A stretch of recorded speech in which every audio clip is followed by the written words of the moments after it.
ઉધના વિસ્તારમાં મીઠાની બહેન સાથે પ્રેમ સંબંધમાં હત્યા કરનારા આરોપીની 17 વર્ષ બાદ તમિલનાડુમાં ધરપકડ કરતી ઉધના પોલીસ. સુરતની ઉધના પોલીસે તમિલનાડુના આરોપીની ધરપકડ કરી છે, જે છેલ્લા 17 વર્ષથી ફરાર હતો. તેના ભાઈ અને 5 સાથીઓ સાથે મળીને ઉધનામાં સોનલ ઇન્ડસ્ટ્રીયલમાં એક કામદારની તેની બહેન સાથેના અફેરની જાણ થયા બાદ તેને છરી મારીને હત્યા કરવાનો આરોપ છે.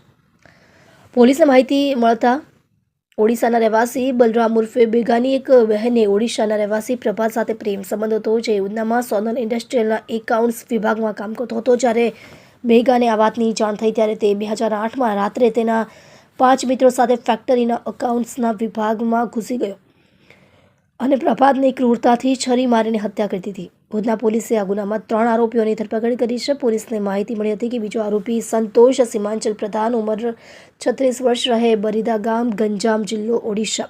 તે હાલમાં ચેન્નાઈ, તમિલનાડુમાં રહે છે અને તેની ધરપકડ કરવામાં આવી છે. સંતોષ પ્રધાન 5મા પ્રયાસે પકડાયો.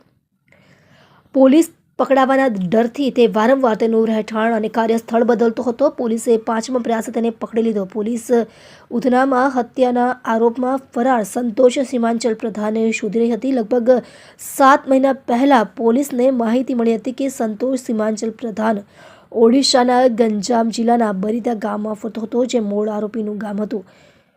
માહિતીના આધારે પોલીસે તેની અટકાયત કરી હતી. જોકે પછીની તપાસમાં બહાર આવ્યું કે ધરપકડ કરાયેલ વ્યક્તિ આરોપી નથી અને તેને છોડી દેવામાં આવ્યો. તમે જોઈ રહ્યા છો સૌથી પહેલા ખબર આપતી સેવા ન્યૂઝ ચેનલ, સબ એડિટર મીઠારામ માલીની સાથે.